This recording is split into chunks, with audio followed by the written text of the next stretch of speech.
بسم الله الرحمن الرحيم.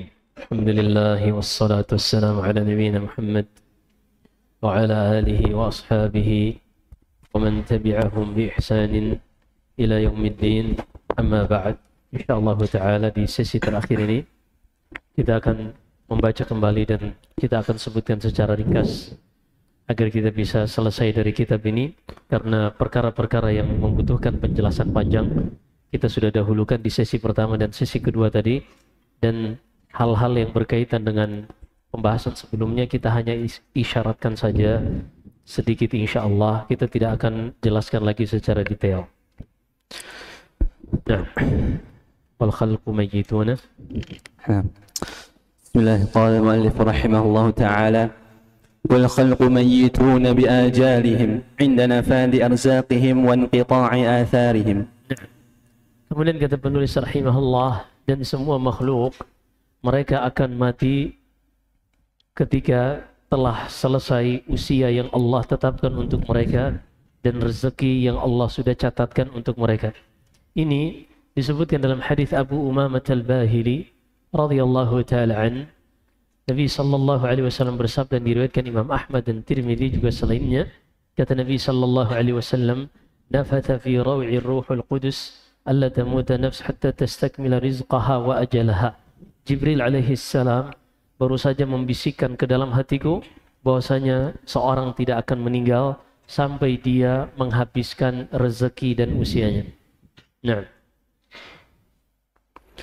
ثم هم بعد الضغطة في القبور مساءلون. nah, ini dalam hadis Sa'ad bin Mu'adz radhiyallahu taala an, kata Nabi sallallahu alaihi wasallam, inna fil qabri dhaqtah law naja minha ahadun la naja minha Sa'ad bin Mu'adz.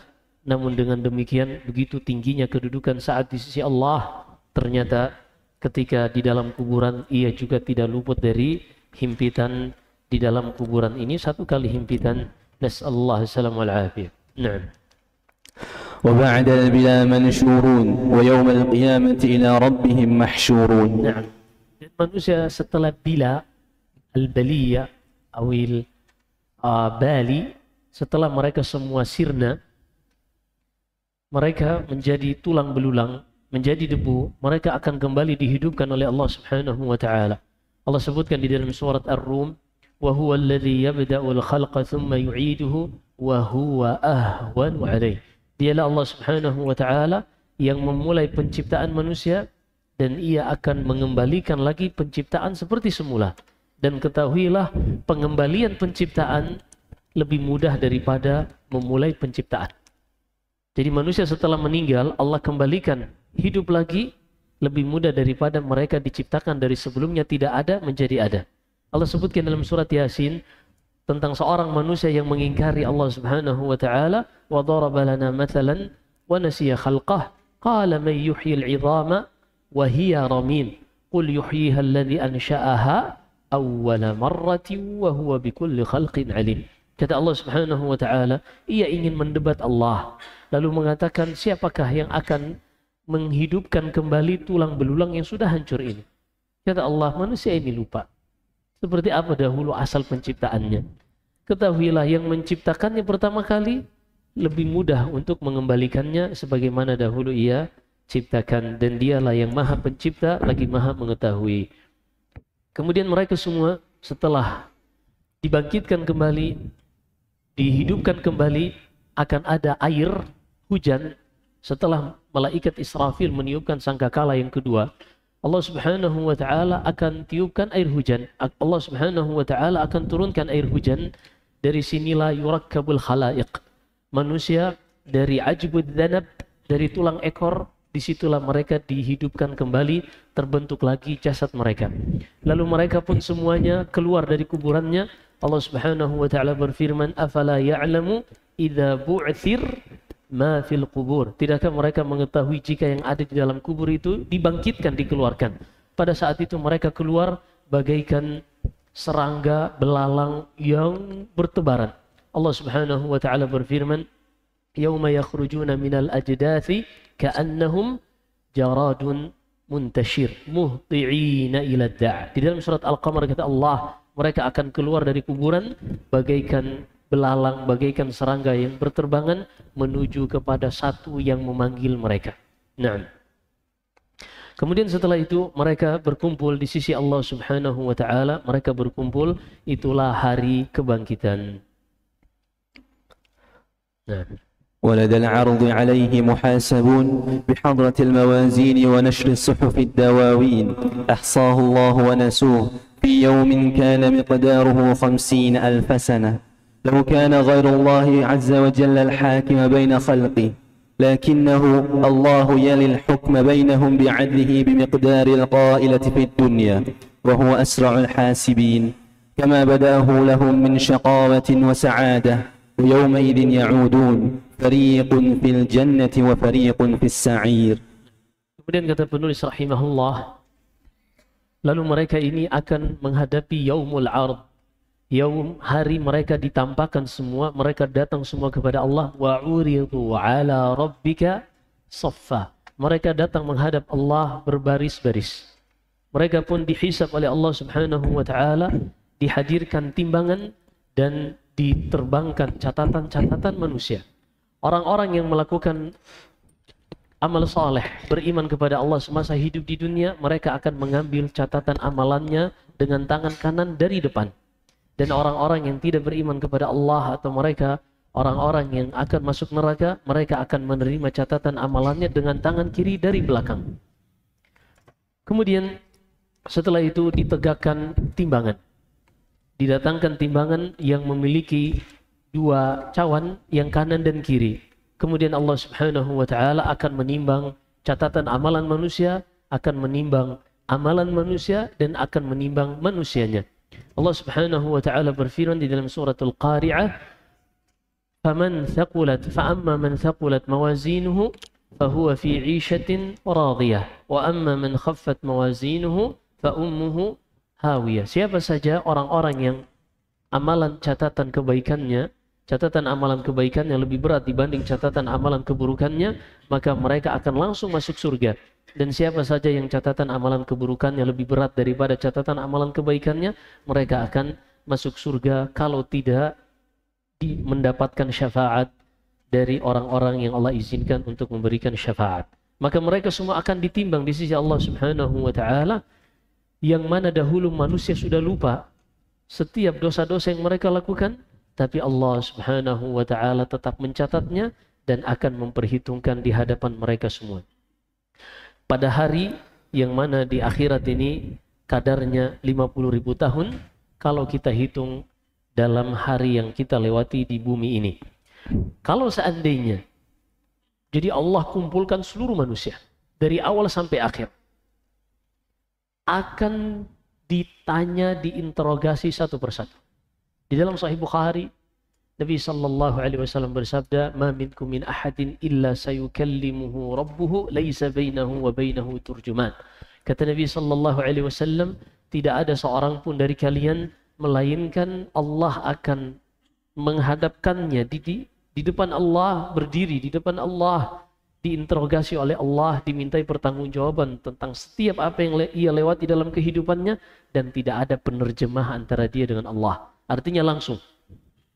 Tidak ada penerjemah antara dia dengan Allah Subhanahu wa taala. Ditanya satu persatu secara diperlihatkan, ada yang Allah Subhanahu wa taala lewatkan, ada yang Allah Subhanahu wa taala lupakan kesalahan-kesalahannya. Ila akhirih, panjang hadisnya, tapi secara ringkas Allah akan interogasi satu persatu. Kata penulis di sini, ini ucapan yang sangat indah.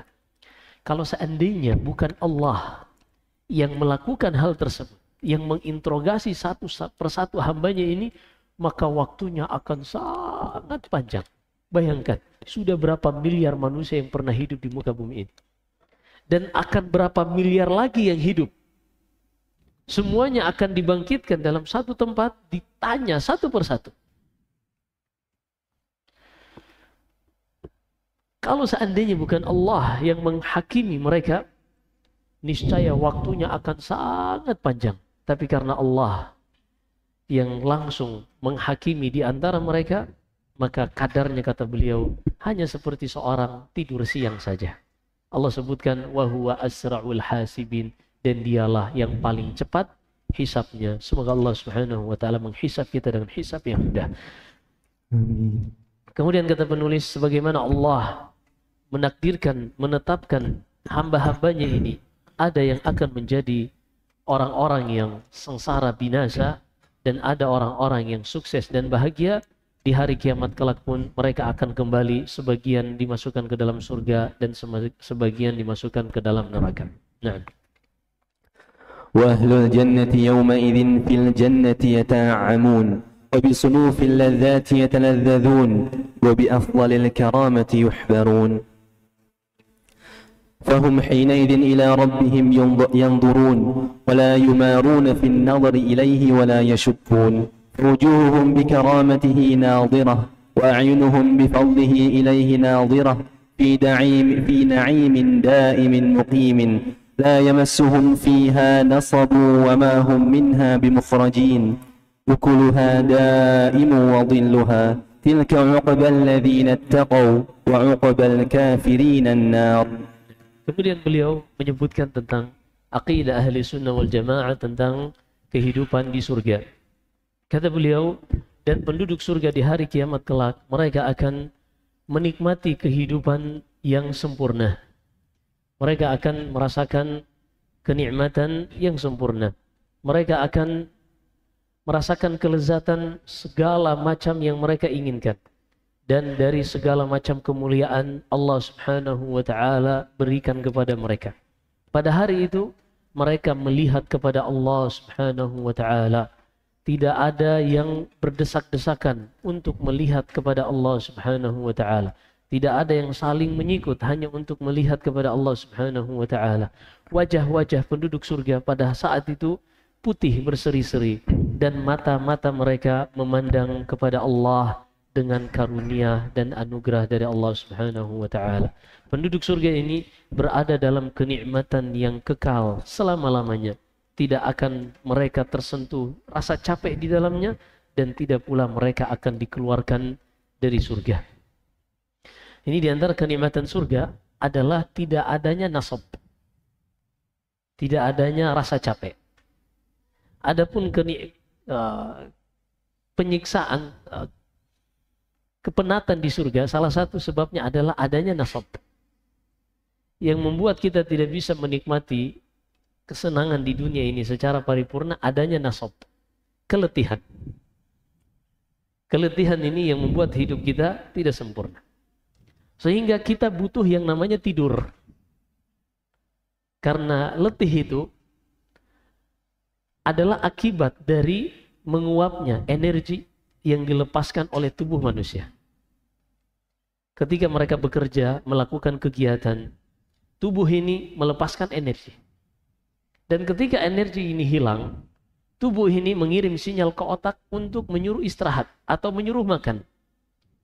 Sehingga dengan makan dan istirahat ini terjadi regenerasi sel dan seterusnya. Allah Subhanahu wa ta'ala berfirman, وَجَعَلْنَا اللَّيْلَ لِبَاسًا وَجَعَلْنَا النَّهَارَ مَعَاشًا. Kami jadikan malam sebagai tempat mereka untuk beristirahat dan kami jadikan siang waktu untuk mereka mencari penghidupan. Maka salah satu kesempurnaan nikmat di surga adalah ketika mereka tidak merasakan lagi kecapean. Mereka makan dan minum, mereka tidak akan buang air. Tapi semuanya akan keluar berupa keringat dari tubuh mereka yang aromanya lebih harum daripada kesturi. Dan mereka tidak akan pernah dikeluarkan dari surga. Jadi ada yang pernah bertanya, Ustadz, di surga nanti yang dimasuki kaum mukminin, ada lagi nggak pohon khuldi, Ustadz? Ada lagi nggak pohon khuldi? Ini kurang kerjaan banget nanya kayak gitu. Khawatir Ustadz nanti kita nggak tahu kalau ada pohon khuldi kita makan. Ente emang udah bisa pastikan masuk surga? Jadi di surga kelak sudah tidak ada lagi taklif. Sudah mereka diilhamkan mahamid, diilhamkan pujian-pujian dari Allah Subhanahu wa ta'ala. Mereka di surga ini akan merasakan nikmat yang kekal. Mereka tidak akan pernah dikeluarkan lagi dari surga. Siapa yang sudah masuk surga, maka selesai urusannya. Sehingga Allah sebutkan di dalam surat Al-Imran, kalau kita ingin mengetahui kesuksesan yang hakiki, kata Allah, faman zuhziha 'anil nari wa udkhilal jannah faqad faz. Siapa saja yang dijauhkan dari neraka dan dimasukkan ke dalam surga, dia udah sukses. Kelar, kehidupan tuh kelar. Makanya dahulu para salaf, mereka tidak pernah tenang sampai mereka bisa masuk ke dalam surga. Ditanyakan kepada Imam Ahmad, "Ya Imam, mata yaduqul mu'minu ta'mar raha?" Wahai Imam, kita tuh kan hidup di dunia, di siang hari kita puasa, capek. Apalagi kalau lagi panas. Di malam hari kita sholat malam, penat. Apalagi kalau lagi ngantuk-ngantuknya. Belum lagi kita harus bekerja, kita harus beribadah, kita harus menuntut ilmu. Banyak yang harus kita kerjakan. Kapan sih, wahai Imam, seorang mukmin itu bisa merasakan istirahat? Apa jawaban Imam Ahmad? Inda awwali wat'ati qadamin yata'uha fil jannah. Seorang mukmin itu bisa merasa istirahat, bisa merasa tenang dari segala macam fitnah kalau dia sudah meletakkan satu kakinya di surga. Jadi kalau sudah satu kaki masuk ke dalam surga, barulah di situ dia merasa tenang dan aman. Makanya jangan heran kalau para ulama sampai di akhir detik-detik hidupnya, ketika ditanya apa yang akan mereka lakukan kalau masih bisa hidup, mereka akan menjawab as-sanadul ali wal baitul khali. Mereka akan terus mengejar ilmu, menuntut ilmu, mencari sanad yang lebih tinggi, dan mereka terus melakukan safar dalam rangka menuntut ilmu. Karena mereka tahu hidup di dunia sementara ini darul ubur. Kita hanya transit saja di dunia ini untuk mengumpulkan bekal sebanyak-banyaknya. Kehidupan yang sebenarnya, kehidupan yang tidak akan rasakan kepenatan lagi di dalamnya, yaitu surga. Maka kalau kita saksikan mereka di malam hari sholat malam, di siang hari beliau berpuasa. Abdullah bin Mas'ud radhiyallahu ta'ala ketika beliau sakaratul maut, orang-orang ingin memangku kepalanya di paha mereka. Kata Abdullah bin Mas'ud, biarkan kepalaku di tanah. Semoga dengannya Allah merahmatiku, mengasihaniku. Ketika beliau ditanya, pada saat itu ia matanya berlinang air mata. Wahai Abdullah bin Mas'ud, apakah karena sakitnya sakaratul maut yang membuatmu menangis? Kata beliau, bukan. Karena aku tahu ketika aku meninggal, aku tidak akan lagi merasakan manisnya beribadah dengan berpuasa di siang hari yang terik. Dan bisa berdiri lebih lama ketika musim dingin dengan malam yang panjang. Orang-orang yang sudah beribadah itu masuk ke dalam hati mereka. Sehingga sebagian orang merasakan ibadah ini sebuah belenggu dan sesuatu yang mengekang, tapi mereka mendapatkan itu sebagai nikmat. Karena Nabi sallallahu alaihi wasallam idza hazabahu al-amr fazi'a ila shalah. Nabi sallallahu alaihi wasallam ketika datang berbagai macam permasalahan, musibah, problem di kepala beliau, beliau segera melakukan salat. Karena beliau merasakan ketenangan di dalam salatnya, manusia-manusia yang mencintai ibadah. Dan dengan kecintaan mereka ini pun Allah jadikan sebab untuk masuk ke dalam surga. Maka seorang mukmin dia tidak pernah merasa istirahat, merasa tenang di dalam surga ini, karena memang di dalam dunia ini, karena dunia itu tempat untuk capek, bukan tempat untuk istirahat. Kapan seorang istirahat? Kata Imam Ahmad, kalau dia sudah meletakkan langkah kaki pertamanya di surga, udah aman udah.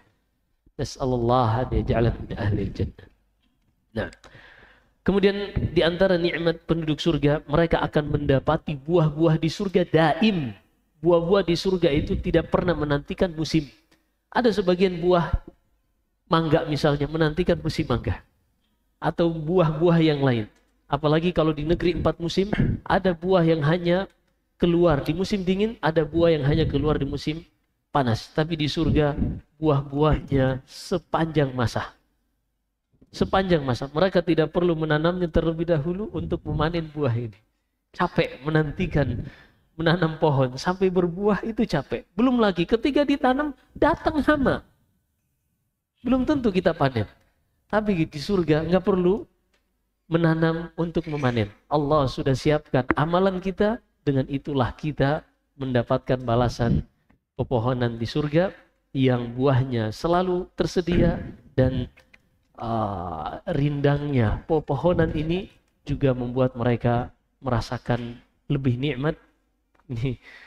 Jadi kalau seorang berada di bawah rindangan pohon, kemudian terkena angin sepoi-sepoi di tempat yang adem, ini nikmat yang sangat luar biasa di dunia.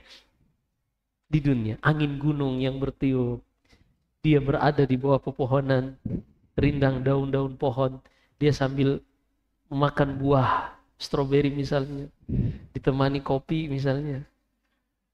Kelar, tambah gorengan jangan lupa. Ini aja di dunia sudah luar biasa, walaupun kita udah tahu setelah ini besok Senin. Iya, besok Senin. Ini umur udah berapa nih? Udah kepala 4, nggak lama lagi kolesterol udah harus siap-siap. Asam urat udah harus siap-siap. Itu kan kenikmatan kita di surga. Di dunia ini, makanya kata seorang penyair, la tiba lil aishi ma damat munaghasatan laddatuha biddikaril mauti wal haram. Tidak ada kesenangan yang bisa kita nikmati secara sempurna di dunia ini. Kenapa? Karena kita selalu dibayang-bayangi dua hal. Kalau bukan kematian yang datang lebih cepat hingga memutus kelezatan tersebut, kita sudah dinantikan dengan masa tua yang sangat merepotkan. Sebanyak apapun aset yang kita sudah kumpulkan, saldo di bank berpuluh-puluh digit yang sudah kita usahakan, tidak akan bermanfaat kalau kolesterol sudah naik, asam urat sudah tinggi, makannya ujung-ujungnya nasi merah tanpa lauk. Sayur bening-bening aja yang bisa dimakan. Udah santan udah nggak bisa. Saldo di bank kalau dibelikan kerupuk mungkin bisa setinggi Gunung Salak mungkin. Tapi nggak ada manfaatnya. Maka investasikan apa yang sudah kita usahakan ini untuk kita dapatkan di akhirat. Jadikan itu sebagai hal yang memudahkan kita menuntut ilmu. Ibadah-ibadah yang membutuhkan harta, zakat, haji, umrah, segera lakukan kalau kita sudah memenuhi kebutuhan dasar kita. Kalau seandainya kita masih memiliki kelebihan, jadikan investasi, simpan harta kita di langit dengan memperbanyak wakaf produktif. Ini kita harus cerdas. Usia yang Allah berikan kepada kita ini kesempatan untuk kita belajar bagaimana caranya agar hidup kita ini bahagia di akhirat kelak. Itu yang Allah berikan tentang usia kita. Allah berfirman dalam surat Al-Baqarah, "Wa tazawwadu fa inna khairaz zadi taqwa." Dan Allah berfirman di akhir surat Al-Hasyr, "Ya ayyuhalladzina amanu taqullaha wal tanzur nafsun ma qaddamat lighad." Wahai orang-orang beriman, bertakwalah kepada Allah dan hendaknya setiap orang melihat kembali apa yang sudah ia siapkan bekal untuk kehidupan masa depannya di akhirat kelak. Nah, وأهل الجهد عن ربهم يومئذ محجوبون وفي النار يسجرون لبئس ما قدمت لهم أنفسهم أن سخط الله عليهم وفي العذاب هم خالدون لا يقضى عليهم فيموتوا ولا يخفف عنهم من عذابها كذلك نجزي كل كفور خلا من شاء الله من الموحدين إخراجهم منها. Kemudian kata beliau, adapun orang-orang yang menentang Allah Subhanahu wa ta'ala, baik ayat-ayatnya ataupun rasul-rasulnya, maka mereka ini di hari kiamat kelak akan terhalangi dari Allah Subhanahu wa ta'ala. Mereka tidak akan bisa melihat Allah Subhanahu wa ta'ala. Al-Muzani rahimahullah murid al-Imam Syafi'i, dan ini dinukil dari al-Imam Syafi'i sebagaimana yang disebutkan Ibnu Katsir rahimahullah dalam tafsirnya. Ketika Allah Subhanahu wa ta'ala mengatakan di dalam surat Al-Mutaffifin, kalla innahum ar-rabbihim yawma idzin lamahjubun. Sekali-kali tidak, orang-orang kafir di hari kiamat kelak, para pendosa di hari kiamat kelak, mereka akan terhalangi dari melihat Allah Subhanahu wa ta'ala. Kata Imam Syafi'i, ketika orang-orang yang Allah murkai ini dihalangi dari melihat Allah, menunjukkan orang-orang yang diridai Allah, mereka akan melihat Allah Subhanahu wa ta'ala. Karena tidak ada faidah kalau orang tidak bisa melihat Allah itu disebutkan sebagai bagian dari adab orang-orang kafir, lalu orang-orang beriman juga dihalangi. Sementara orang-orang beriman di surga kelak akan mendapatkan nikmat, bukan adab. Sementara dihalangi dari Allah ini adalah salah satu bentuk adab. Allah sebutkan di sini, kalla innahum ar-rabbihim yawma idzin lamahjubun thumma innahum lasalul jahim. Allah sebutkan urutan adab yang didapatkan orang-orang kafir ini. Salah satunya mereka akan dihalangi dari melihat Allah. Kalau mereka dihalangi dari melihat Allah, orang kafir, berarti orang beriman melihat Allah. Karena kalau mereka tidak melihat Allah, berarti mereka juga diadab oleh Allah dengan tidak melihat Allah. Dipahami sisi penilaian ahli sunnah? Barakallahu fikum. Kemudian, wa fin narihum yusjarun. Mereka ini dibakar di dalam neraka, wal'iyadu billah. Sungguh sangat buruk apa yang telah mereka lakukan di dunia ketika mereka melakukan hal-hal yang menjadi penyebab kemurkaan Allah Subhanahu wa taala terhadap mereka, dan mereka ini kekal di dalam adab di neraka. Ketika mereka mendapatkan adab berganti adab, tidak pernah diringankan, justru terus ditambahkan. Mereka pun meminta kepada malaikat Malik untuk menghadap Allah dan mematikan para penduduk neraka. Jadi para penduduk neraka ini, wahum yastarikhuna fiha Rabbana akhrijna na'mal salihan ila akhirih wa nadaw ya maliku liyaqdi alaina rabb. Karena mereka sudah capek merasakan adab berganti adab, mereka pun mengatakan, wahai Malik, bisa enggak minta kepada Allah untuk mematikan kami saja. Untuk mematikan kami saja agar selesai. Apa kata Malik? Qala innakum makithun. Sayangnya kematian sudah dimatikan oleh Allah Subhanahu wa taala. Tidak ada lagi kematian. Semuanya kekal, yang di surga kekal di dalam nikmat, yang di neraka kekal di dalam adab. Maka mereka meminta untuk dimatikan atau paling minimal adab ini dikurangi. Tapi sudah tidak ada lagi yang bisa dikabulkan, semuanya hanya mendapatkan balasan sesuai amalan mereka di dunia masing-masing. Kata Allah, demikianlah kami membalas orang-orang kafir. Kecuali yang berada di dalam neraka dari para pelaku maksiat dari kalangan orang-orang beriman. Para pelaku maksiat dari kalangan orang-orang beriman yang mereka catatan amalan keburukannya lebih berat daripada amalan kebaikannya.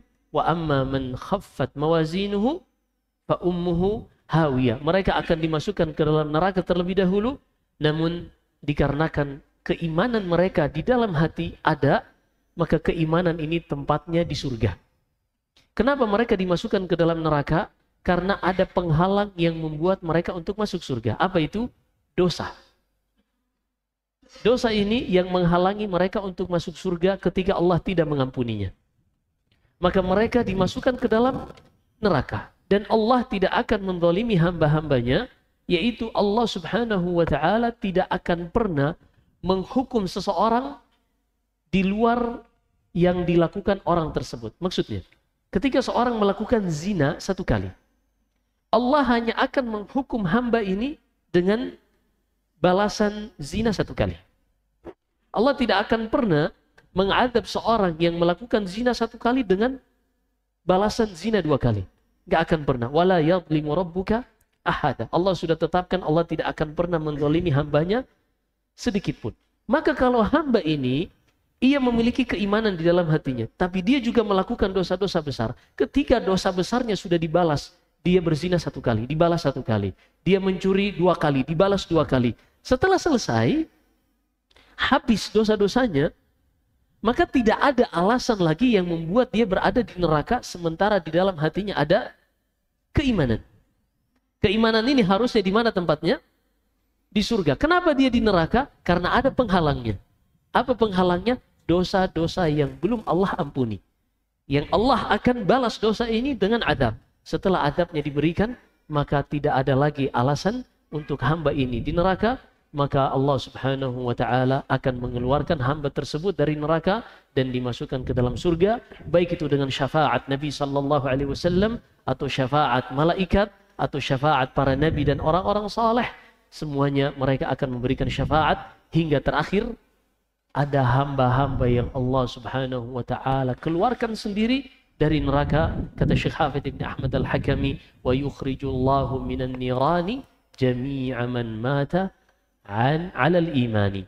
Dan terakhir Allah akan keluarkan seluruh orang-orang yang memiliki keimanan di dalam hatinya yang belum mendapatkan syafaat, mereka dikeluarkan dari surga, dari neraka, dan kemudian dimasukkan ke dalam surga. Nah, itu akidah ahli sunnah wal jamaah. Maka yang di dalam neraka ini mereka mendapatkan azab dan seterusnya. kecuali orang-orang yang mereka tidak pernah menyekutukan Allah, tidak pernah melakukan kesyirikan, namun mereka terjatuh kepada maksiat-maksiat, dosa-dosa yang tidak sampai mengantarkan kepada kesyirikan. Nah, والطاعة لأولي الأمر فيما كان عند الله عز وجل مرضيا واجتناب ما كان عند الله مسخطا وترك الخروج عند تعديهم وجورهم والتوبة إلى الله عز وجل كيما يعطف بهم على رعيتهم. كيما حرف نصب ولا لا ada ma kafah seperti inna tambah ma innama. Sah? Sah wala mas? Nah, makafah, makafah atau mazaidah? PR, cari nanti kayak taib. Atau bisa ma yang lain. Syahid, kata beliau, dan di antara aqidah ahli sunnah wal jamaah adalah mereka taat kepada ulil amr. Ulil amr mereka yang diserahkan tentang kemaslahatan kaum muslimin. Mereka yang mengurusi urusan kaum muslimin, maslahat dan mafsadatnya. Mereka ini wajib ditaati pada perkara-perkara yang tidak bertentangan dengan syariat Allah Subhanahu wa taala. Sebagaimana Allah berfirman dalam surat An-Nisa, wa ati'u ya ayyuhalladzina amanu ati'ullaha wa ati'ur rasul wa ulil amri minkum. Wahai orang-orang beriman, taatlah kepada Allah, taatlah kepada Rasulnya dan ulil amr. Taat kepada Allah pada syariatnya di dalam Al-Quran, taat kepada Rasulnya pada syariatnya di dalam sunnahnya. Taat kepada ulil amr yang bukan syariat Allah, bukan juga syariat Rasulnya, tapi tidak bertentangan dengan syariat Allah dan syariat Rasulnya. Kita ambil faidah itu dari waw al-mughayarah. Ya, pembahasannya lebih panjang, tapi karena waktu kita tinggal sedikit, kita coba ringkas. Namun ketika kebijakan-kebijakan mereka bertentangan dengan syariat Allah, maka tidak boleh kita mentaatinya. Sebagaimana sabda Nabi sallallahu alaihi wasallam, la ta'ata li makhluqin fi ma'siyatil khaliq. Tidak boleh seorang taat kepada seorang makhluk pun, siapapun dia, di dalam bermaksiat kepada Allah Subhanahu wa taala. Namun ada poin yang harus diperhatikan dalam aqidah ahli sunnah wal jamaah. Ketidaktaatan kita pada satu kebijakan tidak berkonsekuensi untuk kita melepaskan baiat ketaatan secara umum kepada ulil amr ini. Kita ulangi. Ketidaktaatan kita pada satu kebijakan tidak berkonsekuensi kita melepaskan seluruh ketaatan kepada ulil amr ini termasuk baiat. Ini tidak ada konsekuensi. Karena sangat mungkin di dalam seorang hati muslim dia mengingkari pada satu kebijakan dan dia tetap loyal kepada pemimpinnya pada kebijakan-kebijakan yang lain. Kata Nabi sallallahu alaihi wasallam, "Man ra'a min amirihi syai'an yakrahu falyakrah wa la yanza'anna yadan min ta'ah." Siapa saja yang melihat dari pemimpinnya sesuatu yang ia tidak sukai, kemungkaran, hendaknya ia tidak sukai. Tapi ketidaksukaannya pada kebijakan tersebut jangan membuatnya meninggalkan ketaatan baiat secara mutlak kepada pemimpinnya ini. Jadi ini perbedaan kita dengan Khawarij. Khawarij ketika mereka melihat satu kemungkaran, mereka langsung menghakimi bahwasanya pemimpin kita ini murtad dan seterusnya tidak perlu ditaati. Padahal Allah bisa saja di dalam hati seorang muslim itu Allah jadikan dua hal ini. Allah sebutkan di dalam surat Luqman tentang kedua orang tua. Allah berfirman, "Wa wassaynal insana biwalidayhi hamalathu ummuhu wahnan ila wahnin wa fisaluhu fi 'amayn an ishkur li wa liwalidayka ilayya al-masir wa in jahadaka 'ala an tushrika bima laysa laka bihi 'ilmun fala tuti'huma wa sahibhuma fid dunya ma'ruf." Kata Allah Subhanahu wa taala, kami wasiatkan kepada setiap anak untuk berbakti kepada kedua orang tuanya. Ini ma'ruf. Kemudian kata Allah, kalau seandainya kedua orang tuamu non muslim dan engkau muslim, keduanya ingin mengajakmu, memaksamu masuk kepada agama mereka, jangan taati permintaan tersebut. Namun, ketidaktaatanmu pada permintaan satu ini, janganlah menghalangimu untuk tetap berbakti kepada kedua orang tua. Perhatikan di sini, Allah gabungkan pada diri seorang manusia, bisa untuk tidak taat ketika diminta melakukan kekufuran, tapi tetap taat kepada kedua orang tuanya dalam perkara-perkara urusan duniawiyah lainnya. Begitu juga berkaitan tentang ulil amr, kita bisa membenci satu kebijakan tapi tetap taat pada kebijakan-kebijakan yang lain, di antaranya adalah baiat. Dan kemudian di antara akidah ahli sunnah wal jamaah adalah mereka bersabar ketika pemimpinnya, ketika pemerintahnya mereka melakukan kezaliman, korupsi dan seterusnya. Karena mereka bukan orang-orang yang berdesak-desakan dengan pemimpin ini dalam memperebutkan dunia. Kalau mereka korupsi dan seterusnya, ini urusan dunia. Selama kata Nabi SAW, ma'aqamu fikumus salah. Selama salat masih tegak di antara kalian, mereka masih mendirikan salat, isma wa ati'. Maka dengarlah dan taatlah. Karena yang kita kejar adalah bagaimana kita bisa menegakkan agama kita, bukan kita mengejar apa yang mereka perebutkan dari dunia. Dan ini sangat disayangkan kita lihat ketika kebijakan pemimpin kita bagus dalam perkara agama, mereka menjaga hilal dengan ru'yah. Ini sunnah Nabi SAW. Mereka memfasilitasi ibadah haji, mereka memfasilitasi ibadah Ramadan, mereka memfasilitasi salat dan seterusnya. Melalui Kementerian Agama, kita tutup mata dengan yang seperti ini. Dan ketika ada pemimpin yang bawahan-bawahannya yang korup dan seterusnya, kita langsung menghakimi, mereka ini tidak layak dan seterusnya. Terlihat bahwasanya kritik kita dibangun di atas tendensi duniawiyah. Makanya datang kepada Imam Al-Hasan Al-Basri beberapa orang Khawarij. Ya Imam, ma tara fil Khawarij? Wahai Imam, bagaimana menurutmu tentang Khawarij? Yang mereka mengkafirkan pemimpin, yang menyerang pemerintah. Dan mereka ini orang-orang Khawarij, orang-orang yang ahli ibadah, puasa di siang hari, kemudian salat di malam hari, salat qiyamul lail, yang bacaan Quran mereka luar biasa. Apa kata Imam Al-Hasan Al-Basri? Ma aradu illa dunya. Mereka itu tidaklah menginginkan kecuali dunia saja. Loh Imam, mereka di dalam menentang pemimpin membawakan ayat-ayat Allah. Apa kata Al-Hasan Al-Basri? Oke, kita lihat.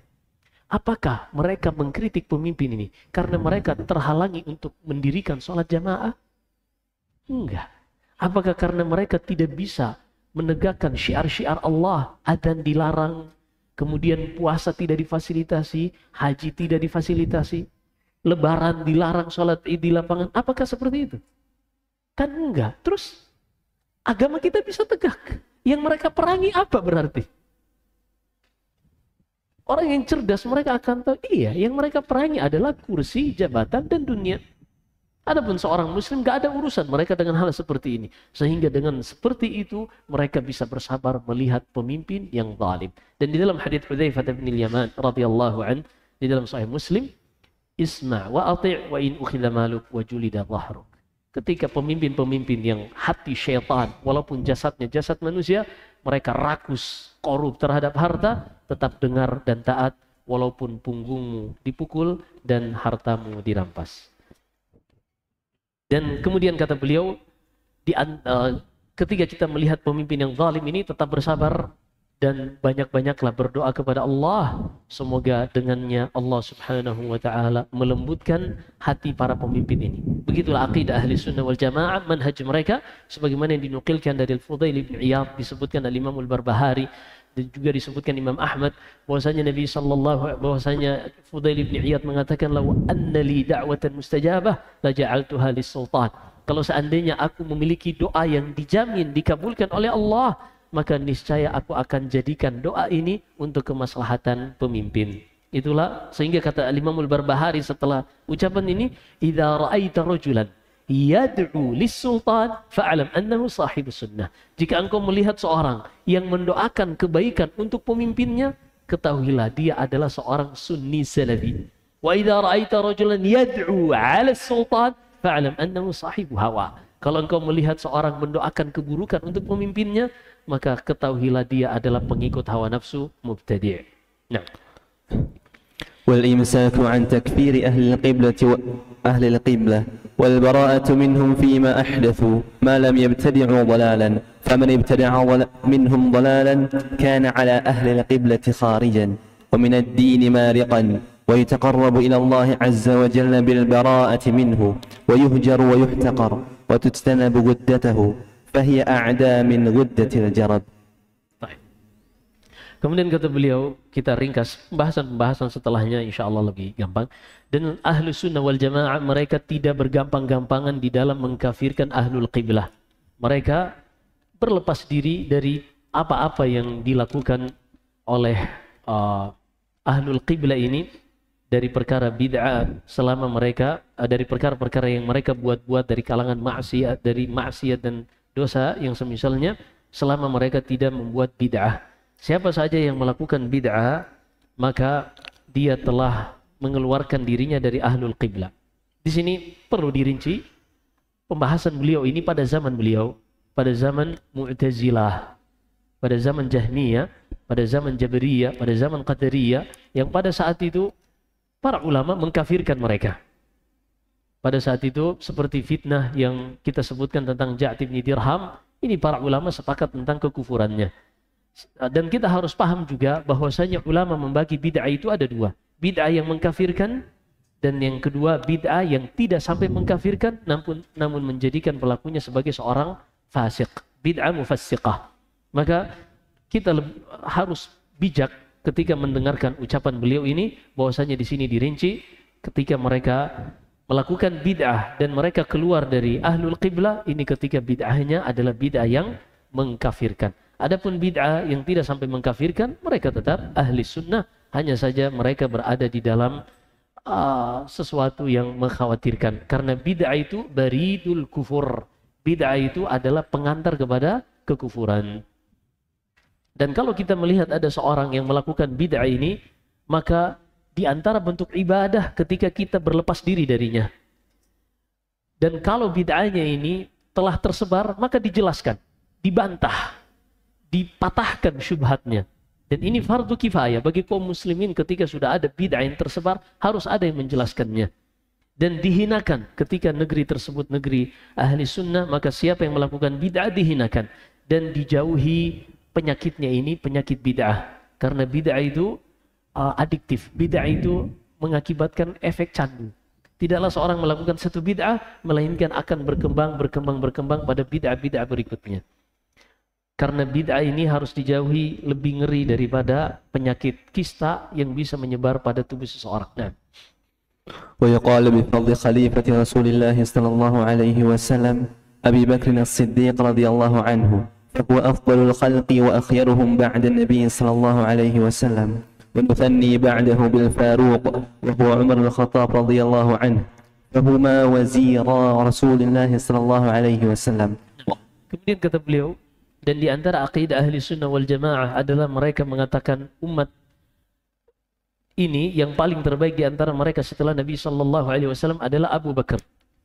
Adalah Abu Bakar radhiyallahu taala an setelah Nabi sallallahu alaihi wasallam, sebagaimana Rasulullah yang memilih Abu Bakar ketika mendahulukan beliau untuk menjadi imam di masa Rasulullah hidup untuk mengimami kaum muslimin di dalam salat. Maka kata para sahabat dulu, radhiya li ummatihi radhiya li dini ummatihi fa kaifa la yarda bi dunyahum.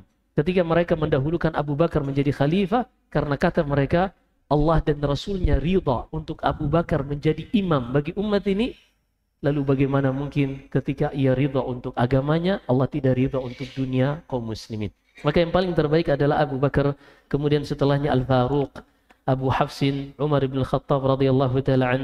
Lalu keduanya ini adalah sahabat karib Nabi sallallahu alaihi wasallam, ketika hidup dan sepeninggalannya pun dikubur bersama. Fajtama'a bainal qadari wasyar'i. Kemudian yang ketiga adalah kita mendahulukan Dzun-Nurain Utsman bin Affan radhiyallahu ta'ala an.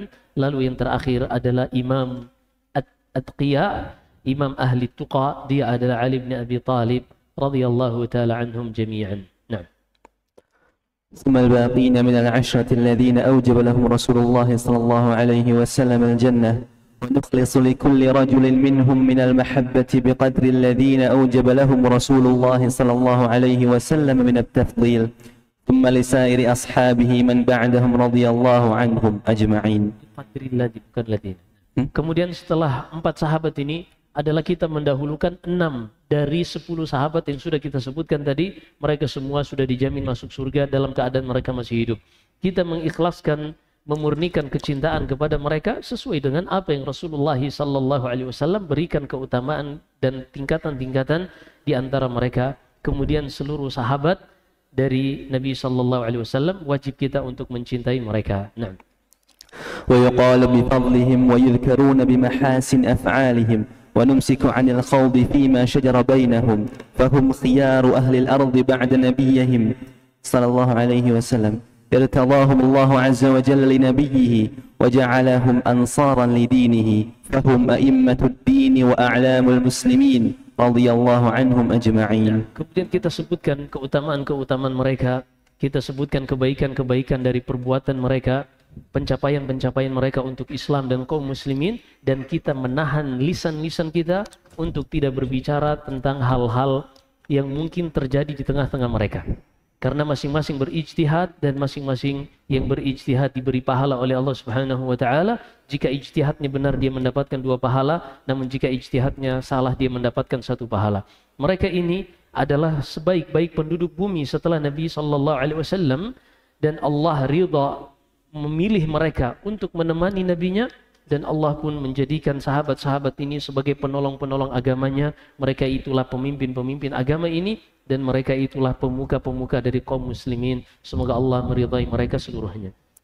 ولا نترك حضور الجماعة وصلاة مع بر هذه الأمة وفاجرها لازم ما كان من البدعة بريئا فإن ابتدع ضلالا فلا صلاة خلفه والجهاد مع كل إمام عدل أو جائر. Al-jamaah wal jumu'ah. Al-jumu'ah. Jumu'ah afdal disebutkan oleh Imam Al-Barbahari, ada detail. Terkadang salat Jum'ah wajib kita hadir, tapi kalau jamaah lain ceritanya. Karena jamaah bisa di musala tersebar. Adapun Jum'ah ini khusus untuk pada pemimpin, pada saat itu salat Jumat digabungkan di satu tempat. Adapun salat jamaah bisa di musala-musala. Dan dahulu Imam Ahmad rahimahullah menjelaskan orang yang tidak sholat bersama imam sholat Jumat ini diantara ciri mubtadi'. Nah, maka lebih tepat untuk kata beliau diantara akidah ahli sunnah adalah mereka tidak meninggalkan untuk tetap sholat Jumat, mengerjakan sholat Jumat bersama pemimpin yang baik maupun yang fajir di kalangan umat ini, selama mereka tidak melakukan bid'ah yang mengeluarkan dari Islam, bid'ah kekufuran tadi. Siapa saja yang sudah melakukan bid'ah kekufuran, maka tidak ada lagi, tidak sah sholat di belakangnya. Ini disebutkan rinciannya oleh Al-Imam Al-Barbahari dalam kitabnya. Kemudian di antara akidah ahli sunnah wal jamaah adalah mereka memandang bahwasanya, meyakini bahwasanya jihad itu selalu dipimpin oleh pemimpin kaum muslimin, baik pemimpin yang adil ataupun pemimpin yang zalim. Selalu mereka menjadikan jihad ini di bawah kepemimpinan pemerintah yang sah, dan juga haji ini di bawah pengaturan pemerintah yang sah. Maka kalau pemerintah sudah menetapkan haji itu hanya menggunakan visa haji, maka tidak boleh seorang melanggar dengan menggunakan visa-visa yang tidak diizinkan oleh pemerintah. Dan ini kita sudah bahas detail dalam sebuah video, silakan merujuk pada video tersebut. Nah, وقصر الصلاة في الأسفار وتخيير فيه بين الصيام والإفطار في الأسفار إن شاء صام وإن شاء أفطر. Beliau membawakan hal-hal yang ringan, kita bahas insyaallah. Kita bahas lebih ringkas insyaallah. Kata beliau, dan meringkas salat ketika safar. Ketika safar seorang diberikan rukhsah, keringanan untuk menjadikan salat-salat yang 4 rakaat menjadi dikerjakan 2 rakaat. Dalilnya di dalam surat An-Nisa, Allah berfirman, "Wa idza darabtum fil ardi falaysa 'alaikum junahun an taqsuru minas shalah." Jika kalian sedang safar, tidak mengapa untuk meringkas salat dari 4 rakaat menjadi 2 rakaat. Maka perhatikan di sini, satu-satunya alasan yang membuat seorang boleh mengqasar hanyalah safar. Sakit, kesibukan, hujan dan seterusnya tidak bisa menjadi alasan seorang untuk mengqasar salat. Seorang yang sakit, kalau dia tidak safar, dia hanya boleh menjamak tapi tidak boleh mengqasar. Karena qasar ini alasannya hanya pada safar saja. Begitu juga ketika seorang sedang safar, dia boleh berpuasa, dia tidak boleh berpuasa. Disebutkan dalam hadis Jabir ketika beliau safar bersama Rasulullah sallallahu alaihi wasallam, "Man syaa'a shama wa man syaa'a lam yasum." Siapa saja yang ingin berpuasa, dia berpuasa. Siapa yang tidak ingin berpuasa, boleh. Karena Allah izinkan. Maka ahli sunnah wal jamaah meyakini boleh seorang memilih berpuasa atau tidak berpuasa. Tapi kalau ditanya mana yang lebih afdal, maka yang lebih afdal adalah dia berpuasa. Nanti di lain waktu kita sebutkan kenapa yang berpuasa lebih afdal. Hadhihi maqalatun af'alun ijtama 'alaiha al-madun al-awwal min a'immatil huda bi tawfiqillah i'tasama biha at-tabi'una qudwatan wa ridha wa janabu at-takallufa fima kuffu wa suddidu bi'aunillahi wuffiqu lam yarghabu 'an ittiba'i fayaqassiru wa lam yujawizuhu tazayyudan fay'tadu fa nahnu billahi wathiquna wa 'alaihi mutawakkilun wa ilayhi fi ittiba'i atharihim raghibun. Kemudian kata penulis rahimahullah, inilah ucapan-ucapan dan perbuatan-perbuatan yang kami nukilkan yang dahulu ahli sunnah wal jamaah dari kalangan salaf. Mereka semua sepakat terhadap apa yang kita sebutkan ini. Mereka itulah pemimpin-pemimpin imam-imam di atas hidayah. Dengan taufik dari Allah Subhanahu wa ta'ala, mereka kokoh berpegang di atas ini. Begitu juga orang-orang yang mengikuti mereka dengan baik, senantiasa berjalan sesuai dengan garis yang mereka telah gariskan. Mereka menjauhi takalluf. Mereka menjauhi untuk berlebih-lebihan. Segala yang dahulu para sahabat diam tidak menanyakannya, mereka diam tidak menanyakannya. Yang dahulu sahabat tidak melakukannya, mereka pun tidak melakukannya dan tidak mencoba mencari-cari hal-hal seperti itu. Bukan mereka tidak kreatif, tapi agama itu terkadang kita diam dan tidak melakukan, itulah ketaatan. Tidak semata-mata agama itu kita mengucapkan atau kita melakukan. Maka dengan manhaj seperti ini, mereka berada di atas hidayah dengan pertolongan dan taufik dari Allah Subhanahu wa ta'ala. Mereka tidak benci dari yang namanya mengikuti, dan mereka juga tidak berlebihan terlalu bablas dalam kreativitas mereka, sehingga mereka menambah-nambah dalam agama Allah Subhanahu wa ta'ala. Maka kita menyerahkan segalanya kepada Allah. Dialah yang telah menyempurnakan agama ini, hanya kepadanya kita bertawakal, dan kepada jejak Nabi sallallahu alaihi wasallam dan sahabatnya dari kalangan para salafus saleh kita senantiasa berjalan mengikuti mereka. Fahadha syarhu sunnati taharraitu kashfaha wa awdahtuha faman waffaqahu Allah lil qiyam bima abantuhu ma'a ma'unatihi lahu bil qiyam ala ada'i fara'idhi bil ihtiyati fi an-najasati wa isbaghi taharati ala ta'at wa ada'i salawati ala al-istita'ati wa ita'i zakati ala ahli al-jidad wal hajji على والحج على أهل الجدة والاستطاعة وصيام الشهر لأهل الصحات. Kata beliau, inilah syarhus sunnah yang aku coba untuk kumpulkan dan aku jelaskan dari yang diwariskan dari para salaf. Siapa saja yang Allah berikan taufik dan hidayah, maka dia akan melaksanakan apa yang aku telah jelaskan dengan pertolongan dari Allah Subhanahu wa ta'ala.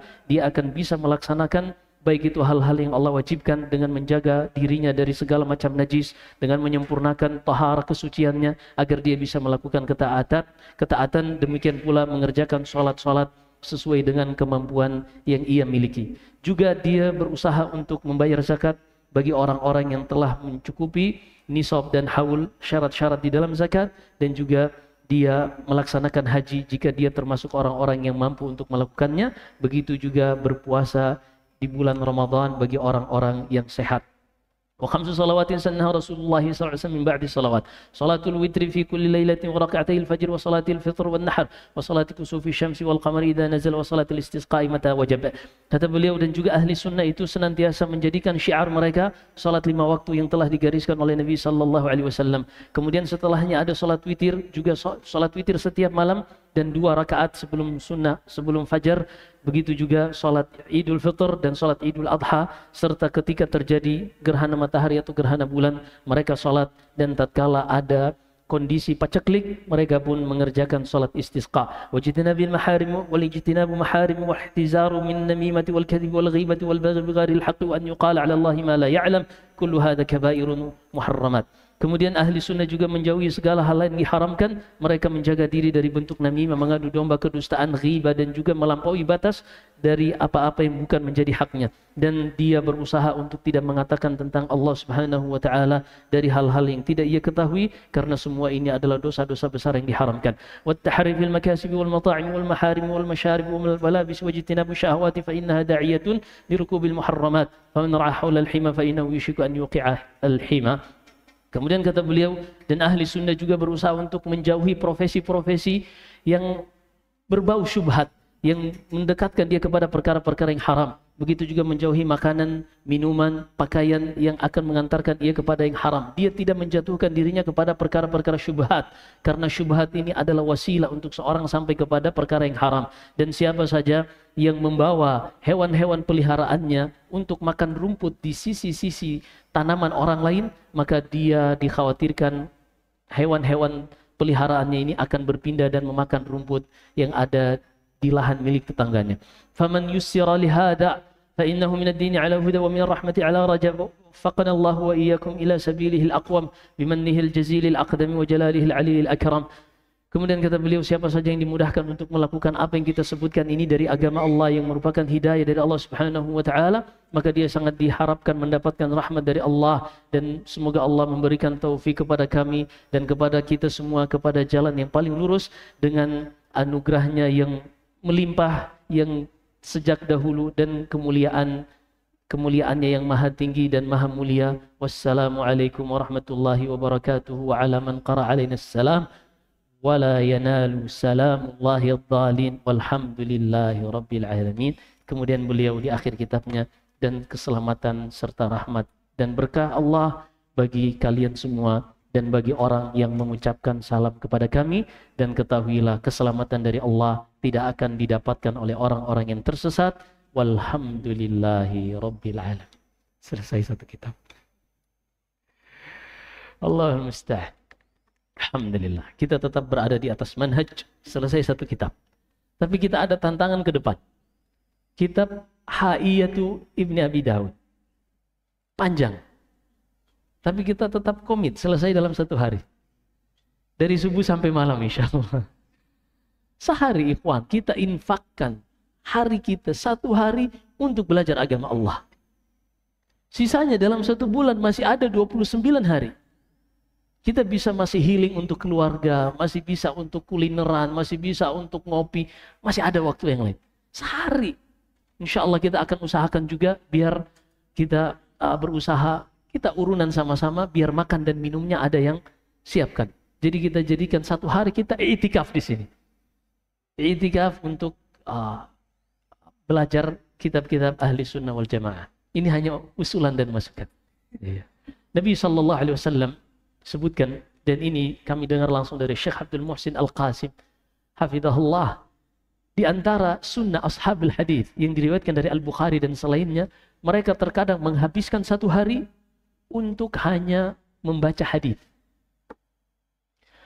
Dalilnya, Nabi SAW pernah berkhutbah setelah subuh. Beliau tidaklah turun dari mimbar berkhutbah ini kecuali masuk waktu salat zuhur. Ketika selesai salat zuhur, beliau naik lagi di atas mimbar. Beliau berkhutbah lagi. Tidaklah beliau turun kecuali sudah masuk waktu salat asar. Setelah beliau salat asar, beliau lanjut lagi berkhutbah. Dan tidaklah beliau turun melainkan sudah masuk salat maghrib. Kata rawi, Nabi SAW berkhutbah menceritakan tentang perkara dahulu yang telah terjadi dan sesuatu yang nanti akan terjadi hingga manusia masuk surga dan masuk neraka. Hafidha man hafidha wa nasiya man nasiya. Di antara kami ada yang menghafal, di antara kami ada yang melupakannya. Satu hari kita infakkan umur kita untuk mempelajari agama Allah.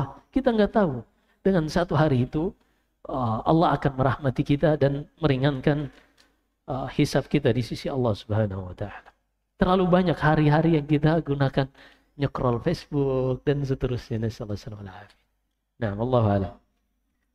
Selesai waktunya. Bagi antum yang punya kesibukan, tafadhal, silakan untuk melanjutkan. Tapi nggak tahu kita jawab pertanyaan atau enggak. Kita komit satu pertanyaan saja ya, karena kita pengen sebenarnya 1:30 selesai. Kita jawab satu pertanyaan saja. Banyak pihak yang kini menyandarkan pada manhaj salaf dan melabeli diri sebagai dai Gen Z. Padanya membuat video dakwah kekinian, semisal yang sedang trending, bedanya tanpa musik, namun penyampaiannya mengikuti tren dan cenderung tidak serius. Dengan dalih kita harus jemput bola dan mendekatkan pada masa kini. Dan banyak jokes, lelucon-lelucon juga mengunggah aktivitas kesolehannya dengan dalih daripada sosmed ini dihiasi oleh para ahli maksiat, lebih baik kita yang melakukan. Bagaimana seharusnya manhaj dalam bersosial media? Manhaj dalam bersosial media disebutkan oleh Nabi SAW di dalam hadisnya yang ma'ruf. Kata beliau, iyyakum wal julusa fit turqat. Janganlah kalian nongkrong di pinggir jalan. Sahabat bertanya, ya Rasulullah, malana min majalisina bud. Ya Rasulullah, tapi nongkrong di pinggir jalan ini sesuatu yang kami tidak bisa hindari. Iya. Ustadz, sosial media itu kita udah gak bisa menghindari. Itu sebagian dari hidup kami. Iya. Separuh nafasku ada di sosial media, Ustadz. Kata Rasulullah, kalau memang kalian tidak bisa menghindari nongkrong di pinggir jalan ini, fa'atul tariqa haqqahu, maka berikan hak jalan. Apa hak jalan? Kata beliau, yang pertama, raddus salam, wa kafful adha, wal amri bil ma'ruf, wan nahi 'anil munkar. Hak jalan pertama adalah kalian wajib menjawab salam siapa saja yang lewat mengucapkan salam kepada kalian. Iya, ada yang bikin status assalamualaikum. Wajib nggak jawab tuh? Kata Rasulullah, raddus salam. Ada yang bikin status assalamualaikum, Ustadz, tapi ana lagi ada utang sama dia, Ustadz. Kalau ana jawab salamnya ketahuan ini, kedetek ana nih. Itu pun untuk ana tuh jadi ngelihat status orang nggak ketahuan gitu, dibikin apa istilahnya? Dia nggak ngebaca gitu lah, nggak centang dua dia, nggak centang sampai biru. Iya. Gimana dong Ustadz? Berarti jangan bermedia sosial.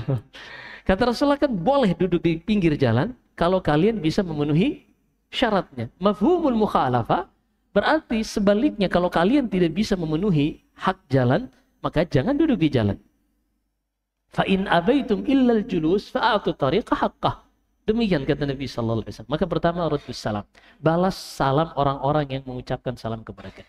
Kemudian kata beliau ghaddul basar, tundukkan pandangan kalian.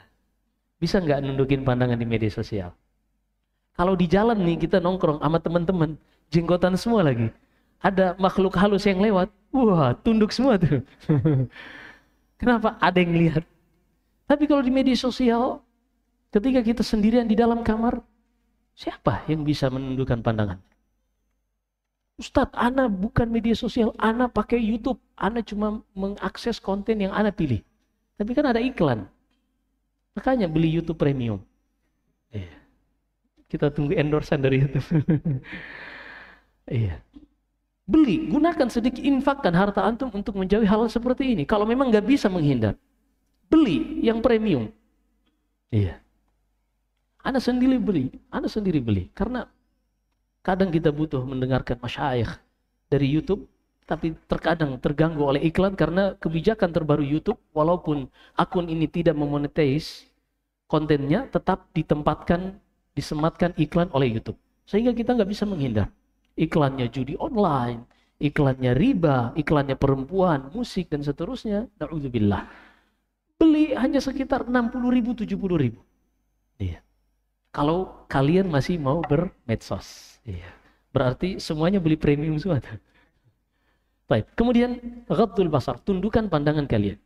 Lalu kaful adha, hindarkan gangguan dari kaum muslimin. Jangan menulis hal-hal yang menyakiti kaum muslimin atau membuat gaduh di tengah-tengah kaum muslimin. Baik itu di dalam status atau di dalam komentar. Nabi sallallahu alaihi wasallam mengatakan,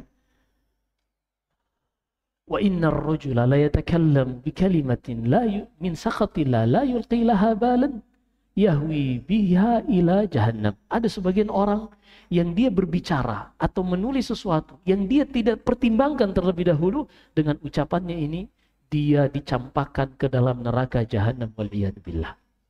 Maka seorang harus berhati-hati. Kemudian kata Rasulullah, hak berikutnya amar ma'ruf nahi munkar. Kalian selalu memerintah kepada yang ma'ruf. Jika ada yang bikin tulis status nggak sholat, komentari, bilang akhi sholat itu wajib dan seterusnya. Kalau ada yang menyebarkan syubhat, bantah syubhatnya. Walaupun dia lagi viral, bantah syubhatnya. Wajib, fardu kifayah, harus ada kaum muslimin yang menjelaskan kebatilan tersebut. Menuduh kaum muslimin memalsukan kitab, bantah tuh. Siapa suruh bermedia sosial? Iya kan? Kalau orang yang nggak tahu, misalnya dia menjauh, apalagi sampai tinggal di hutan, di gunung, dia nggak tahu. Nggak ada urusan. Tapi ternyata dikirimkan via WA. Ustadz bantah dong. Musibah. La ilaha illallah. Kita udah menjauh. Dibawakan. Intisarinya lagi yang dibawakan. Semoga Allah mudahkan kita semua di dalam menjalani hidup kita. Maka hukum asalnya seorang berdakwah dengan gaya kekinian sah-sah saja. Karena wasilah dakwah ini Allah sebutkan ud'u ila sabili rabbika bil hikmah. Ajaklah manusia kepada jalan Rabbmu dengan hikmah, dengan sesuatu yang sesuai dengan kondisinya masing-masing. Ketika Nabi SAW di dalam hadits Abdullah bin Abbas dalam Sahih Bukhari dan Sahih Muslim mengutus Mu'adz bin Jabal ke Yaman, beliau membriefing Mu'adz bin Jabal terlebih dahulu. Innaka ta'ti qauman min ahlil kitab. Engkau akan mendatangi kaum dari ahlul kitab. Maka hendaknya engkau dakwakan mereka yang sinkron dengan mindset mereka. Di dalam hadis Ali bin Abi Thalib, hadithun nas bima ya'rifun. Berbicaralah kepada manusia dengan yang dipahami oleh mereka. Maka seorang misalnya berdakwah kepada Gen Z ini atau Gen Z ini, mereka berdakwah sesuai dengan gaya mereka. Dari sisi bahasa tidak mengapa. Tapi ingat, jangan sampai dia menghancurkan dirinya hanya untuk membuat ridho Gen Z, tapi ternyata dia terjatuh kepada perkara-perkara yang haram. Seperti menampilkan musik atau hal-hal yang berbau menandingi musik. Tahu nggak yang berbau menandingi musik? Dia bukan suara musik, tapi suara mulut. Tapi tujuannya untuk menjadi seperti musik. Assalamualaikum. Nggak usah anak contohin ya. Ini mereka tujuannya apa? Untuk menandingi musik. Ada suara biar nggak terlalu sepi kata mereka. Nah ini jangan juga seperti itu melampaui batas. Intinya sah-sah saja seorang berdakwah dengan